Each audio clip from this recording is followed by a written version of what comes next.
It's October Roundup time. I read 14 books in October. It was a good month. Last month I read a bunch of books I didn't like, and this month I read a bunch of books I loved. Worst to best. My first DNF of the month was A Fragile Enchantment. It just read very lower YA to me, and the female main character, directly after meeting the princes who she's never met before, she doesn't know them, in her brain starts calling them by nicknames, and it just seemed weird to me, which maybe is a petty reason to DNF a book, but it just, I don't know. I just wasn't clicking with it, so we're done. I also DNF'd Son of the Morning. I was really excited for this book too. There are people who are going to absolutely love this book, and power to you. It's just not my kind of thing, basically because it's insta-lust. I'm not a fan of insta-lust books. I think there's a time and place for it where it makes sense within the stories. It just didn't make sense within the story to me. I like a slow burn. But I think if you're somebody who likes a book with a little bit more spice and a little less plot, then you're gonna love this book. And so you should give it a try. Ultimately, I just was like, what are we working towards? They've already hooked up twice in 80 pages. At 3 stars, I finally finished For Whom the Bell Tolls. It took me a couple months to finish this book.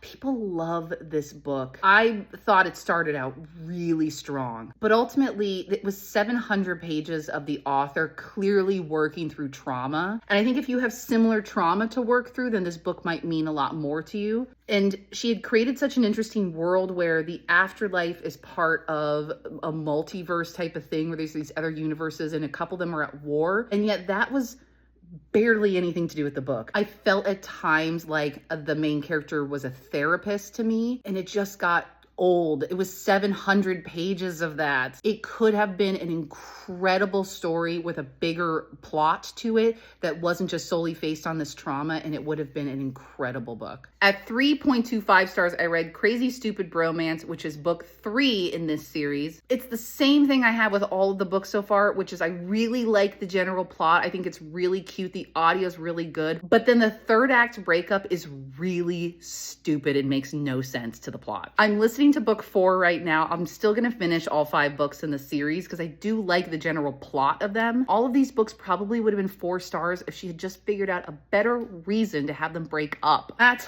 3.5 stars, I finally finished Echo Fort. It took me about 4 months to get through this book. And it's weird because I didn't hate the book at all. It's not like I was being forced to read it. When I was reading it, I did enjoy it, but it was very much the character building book, and there really wasn't a lot of plot or action to it until kind of the end of the book. And I think in terms of character development, it's completely necessary to the series. I did like Neverkeep overall a lot more, but I do think book 3, Cindervale, will have much more plot to it than this book did. Also 3.5 stars, I read Hazelthorn. There is a longer YouTube review on this as well. Overall, I did like the book. It was a fast read. When I was reading it, I enjoyed it, but it is definitely mostly vibes and not a ton of plot. It is sort of a YA horror slash thriller slash whodunit type of book with a little bit of fantasy involved. Personally, I sort of figured out all the twists and turns pretty quickly in the book, so I wasn't really like shocked by anything. I think the writing style was good, and I did like that, and I would like to read the other book that this author has done.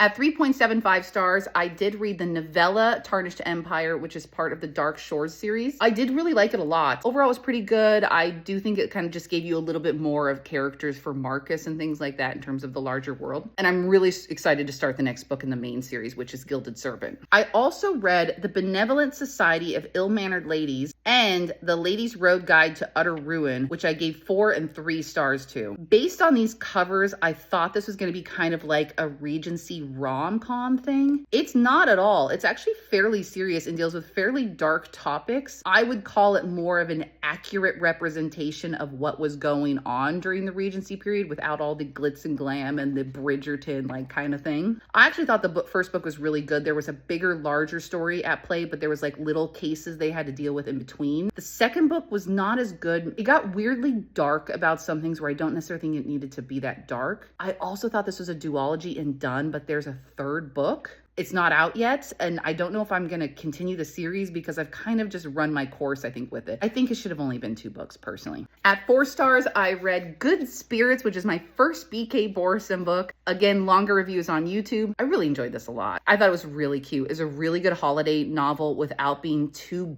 bogged down in like kitschy holiday things, which I feel like a lot of holiday novels do. I cannot wait to read more B.K. Borison. I'm gonna do the Love Light Farm series first before I do First Time Caller, because everyone says First Time Caller is her best, and I like to finish with the best. I did a reread of Defend the Dawn in preparation to read the third book, which I have never read before. Love this book. It's definitely slower than book one, but I think it's really necessary to sort of set the pieces in place, put the people where they need to be to wrap it up in the third book. I love the way Bridget writes. It's just the way she writes enters my brain perfectly. She also is so good at writing books where everything's not black and white. Like there are shades of gray to everybody. So somebody you may have loved in one book and you're like, yeah, why don't people trust him? Why don't they do what he says?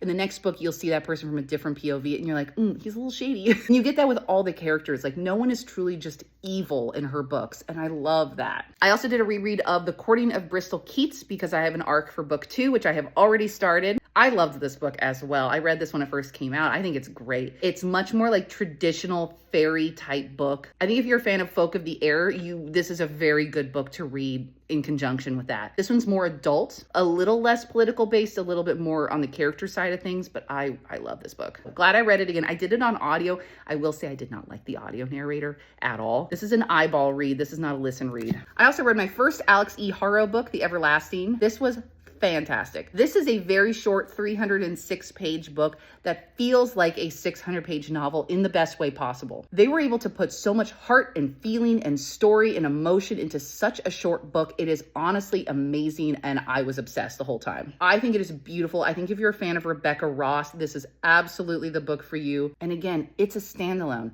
which we all need more of those in our life. You read this, you're done. The story's done. And then my best book for October was Red City by Marie Lu. This is also my first Marie Lu book, and she's like wildly famous. This is so good. This is also an adult novel. It's like Godfather magicians type thing where there are rival magician gangs within LA, our modern day current LA. It's beautiful. I love the characters so much. The magic system and how their world operates is fascinating. There's so much story left to tell. I don't know how many books it's going to plan to be, but I cannot wait for book 2. This book is what Alchemy of Secrets wishes it was, knocked out of the park. Like there was no way she could have done this book better. If you pick up just one of these books this month as a recommendation, it's this one. Trust me. All right, that was 14 books for October. I hope everyone had a great Halloween, and I'll see you at the end of November for another one of these.